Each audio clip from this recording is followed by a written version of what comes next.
பல்வேறு நிகழ்ச்சிகளில் கலந்து கொள்ள தமிழக முதல்வர் ஸ்டாலின் இன்று கோவை வந்தார்.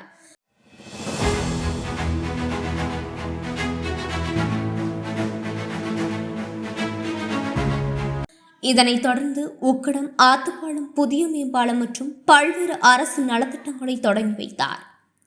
தமிழக முதல்வர் மு.க.ஸ்டாலின் இன்று காலை 11 மணிக்கு கோவை அரசு கலைக்கல்லூரியில் நடைபெறும் விழாவில் தமிழ் புதல்வன் திட்டத்தை மாநில அளவில் தொடங்கி வைத்தார்.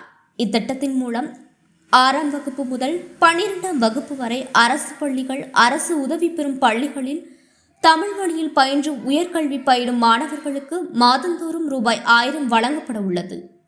இவ்விழாவில் ஒரு பகுதியாக பாரதியார் பல்கலைக்கழகத்தில் ரூபாய் 40 கோடி மதிப்பீட்டில் கட்டப்பட்டுள்ள உயிரியல் துறை மற்றும் சமூக அறிவியல் துறை ஆகிய துறைகளுக்கான புதிய கட்டிடம் திறந்து வைத்தார். இதனைத் தொடர்ந்து உக்கடத்திலிருந்து பொள்ளாச்சி, பாலக்காடு, பேரூர், செல்வபுரம் ஆகிய பகுதிகளுக்கு விரைந்து செல்லும் வகையில் நெடுஞ்சாலைத்துறை சார்பில் ரூபாய் 481.95 கோடி ரூபாய் மதிப்பீட்டில் ஆத்துப்பாலம் முதல் உக்கடம் சந்திப்பு வரை 3.8 கிலோமீட்டர் நீளத்துக்கு கட்டப்பட்டுள்ள மேம்பாலத்தை முதல்வர் ஸ்டாலின் மக்கள் பயன்பாட்டுக்கு திறந்து வைத்தார். தொடர்ந்து கன்னியூரில் கலைஞர் கருணாநிதியின் சிலை திறப்பு விழாவில் பங்கேற்றார். 12.45 மணியளவில் புறப்பட்டு 1 மணி அளவில் கோவை விமான நிலையம் சென்று அங்கிருந்து சென்னை சென்றார் என்பது குறிப்பிடத்தக்கது.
Garuda Voice.